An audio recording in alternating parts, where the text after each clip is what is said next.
भगवद गीता के 18 अध्याय है और यह संस्कृत में परमात्मा द्वारा दी गई थी। समय के साथ संस्कृत भाषा रोजमर्रा की जिंदगी से निकल गई और यह ज्ञान मनुष्य से दूर हो गया। समय समय पर श्रीमद् भगवद गीता का साधारण अक्षरों में अनुवाद किया गया। इसी प्रयास को आगे बढ़ाते हुए मैं यहाँ श्रीमद् भगवद गीता संपूर्ण सार को एक आसान रूप में प्रस्तुत कर रहा हूँ। ये ज्ञान परमात्मा ने भगवान कृष्ण के द्वारा सबसे बड़े धर्मयुद्ध महाभारत की रणभूमि कुरुक्षेत्र में अर्जुन को कुछ 5000 साल पहले दिया। ये वो वक्त था जब धर्म का बार बार उल्लंघन हुआ, परमात्मा का डर मनुष्य से निकल गया। लालच की होड़ में भाई ने भाई को मारने की कोशिश की और यही नहीं, एक ब्याहता को भरी सभा में अपने बड़ों के सामने अपमानित किया गया। इससे पहले कि मनुष्य जाति धर्म युग से निकलकर पूर्ण रूप से कलयुग में जाति युद्ध की रणभूमि में युद्ध से कुछ पहले परमात्मा ने गीता भगवान कृष्ण के द्वारा मनुष्य जाति के कल्याण के लिए दी। गीता परमात्मा द्वारा दी गई किताब है जो किसी एक धर्म के लिए नहीं बल्कि पूरी मनुष्य जाति के लिए है, पूरी इंसानियत के लिए है, सब आत्माओं के लिए है। क्योंकि ये आत्मा को परमात्मा के बारे में, उसकी सृष्टि के बारे में और सबसे अहम यह उन कायदों के बारे में समझाती है जिनका आत्मा को मनुष्य के रूप में हर हाल में पालन करना होगा, रक्षा करनी होगी। और इन्हीं कायदों की बुनियाद पे एक आत्मा को शरीर त्याग करने के बाद परखा जाएगा और इस परीक्षा से पास होने पे हमेशा के लिए इस जन्म और मृत्यु से मुक्ति मिलेगी। परमात्मा भगवद गीता में कहते हैं कि मैं ही सबकी शुरुआत हूँ, मैं शुरू से भी पहले था और सब खत्म होने के बाद भी रहूंगा। सब मुझ में है और मैं सब में हूँ। जो भी तुम छू सकते हो, देख सकते हो, चख सकते हो या सूंघ सकते हो, सब मैं हूँ। ये नदियाँ, पहाड़, सूरज, ग्रहण, चांद, सितारे सब मैंने बनाए हैं। मैंने ही भगवान, शैतान, राक्षस और इंसान बनाया। मैं सर्वव्यापी हूँ, सब में रहता हूँ, सब मैं हूँ, मैं हूँ, मैं ही हूँ। मैं ही ब्रह्मा बनकर सब बनाता हूँ और रुद्र बन के सब नष्ट कर देता हूँ। मैं ये सृष्टि यूं ही बनाता और तोड़ता रहूंगा ताकि आत्माओं को मौके मिल सके इस जन्म और मृत्यु से मोक्ष पाने को, हमेशा के लिए परमात्मा के साथ रहने को। भगवद गीता कहती है कि इस सबसे बड़ी परीक्षा के लिए परमात्मा ने प्रकृति का निर्माण 5 तत्व हवा, अग्नि, जल, पृथ्वी और ईथर से किया, जिन्हें हम छू के, चख के, सूंघ के और देख के हम समझ सकते हैं। पर खुद परमात्मा इन 5 इंद्रियों के समझ से बाहर है। उन्हें आत्मा इन इंद्रियों से नहीं जान सकती। आत्मा 5 इंद्रियों के साथ वैसे ही है जैसे एक लोहे का रोबो, जिसे अपने बनाने वाले का कोई पता नहीं। अर्जुन को भी परमात्मा का विराट रूप देखने के लिए भगवान कृष्ण ने दिव्य नेत्र दिए। भगवद गीता समझाती है कि आत्मा अजन्मी है, इसे कोई मार नहीं सकता, कोई जला नहीं सकता, डूबा नहीं सकता, काट नहीं सकता। लेकिन आत्मा को परमात्मा के साथ हमेशा रहने के लिए ये परीक्षा रूपी जीवन में बैठना ही पड़ेगा। इस परीक्षा के लिए परमात्मा से बिछड़ के आत्मा को पृथ्वी पे किसी न किसी रूप में जन्म लेना पड़ता है और 88 करोड़ योनियों को जीने और भोगने के बाद एक आत्मा को मनुष्य का शरीर और दिमाग मिलता है। इस सबसे बड़ी मर्यादाओं की परीक्षा में बैठने के लिए हर मनुष्य को इस पूरी परीक्षा के दौरान तरह तरह की अच्छी और बुरी भावनाओं की चक्रव्यूह में अपने ही भाई बहन और मित्रों के साथ डाला जाता है, जिसमें हर आत्मा को अपने अंदर के तामसिक और राजसिक अवगुणों से निकल के सात्विक जीवन में प्रवेश करने के मौके मिलते हैं।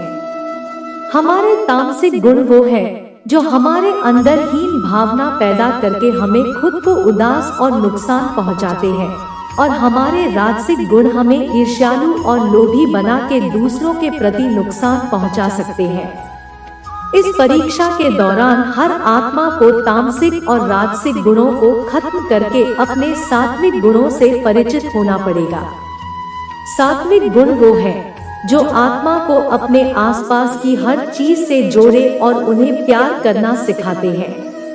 परीक्षा के दौरान हर आत्मा को जीवन के चारों स्तंभ धर्म, अर्थ, काम और मोक्ष का ज्ञान पाके ही मुक्ति मिलती है। यही वो द्वार है जिन्हें समझकर ही आत्मा परमात्मा को समझ सकती है। पहला द्वार धर्म का है और शेर इसका प्रतीक है। धर्म वही है जो गीता में लिखा हुआ है। धर्म वही है जो धारण किया हुआ है, जिसे आपका दिल मानता है।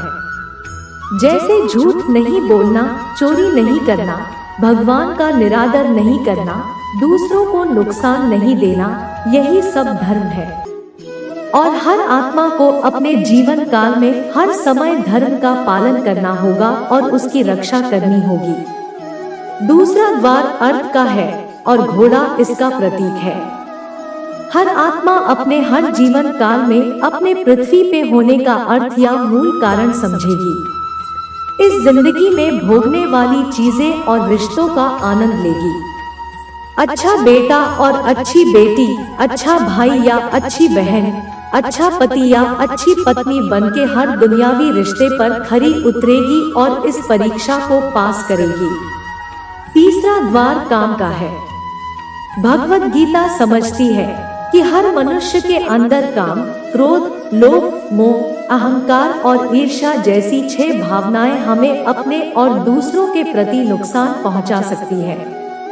इन भावनाओं को हर मनुष्य को हमेशा अपने नियंत्रण में रखना होगा, क्योंकि इनके बहाव में किया हुआ कोई भी काम हमारे जीवन भर की परेशानी का कारण बन सकता है और एक आत्मा संतोष और सादगी से इन भावनाओं पर हमेशा के लिए विजय पा सकती है। चौथा स्तंभ मोक्ष का है और हाथी इसका प्रतीक है। इस परीक्षा रूपी जीवन में हर मनुष्य हर समय कुछ इच्छाएं रखता है। कुछ इच्छाएं एक ही जन्मकाल में पूरी हो जाती है, पर कुछ अधूरी रह जाती है और उनके पूरा होने के लिए आत्मा को वापस पृथ्वी पर आना पड़ता है। भगवद गीता समझाती है कि हमारी इच्छाएं ही मूल कारण है हमारे पृथ्वी पर वापस आने का, और अगर हम कोई भी इच्छा न रखें तो हम इस जीवन और मृत्यु से मुक्त हो सकते हैं। ये द्वार माफी का भी है।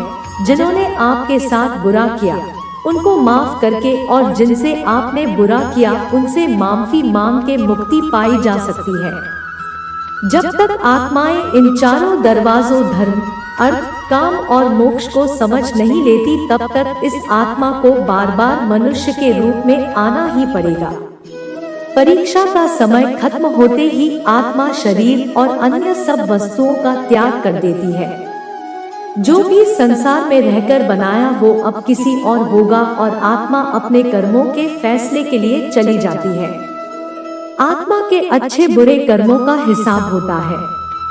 अपने अच्छे कर्मों के लिए आत्मा कुछ वक्त के लिए स्वर्ग और दुष्कर्मों के लिए नरक चली जाती है।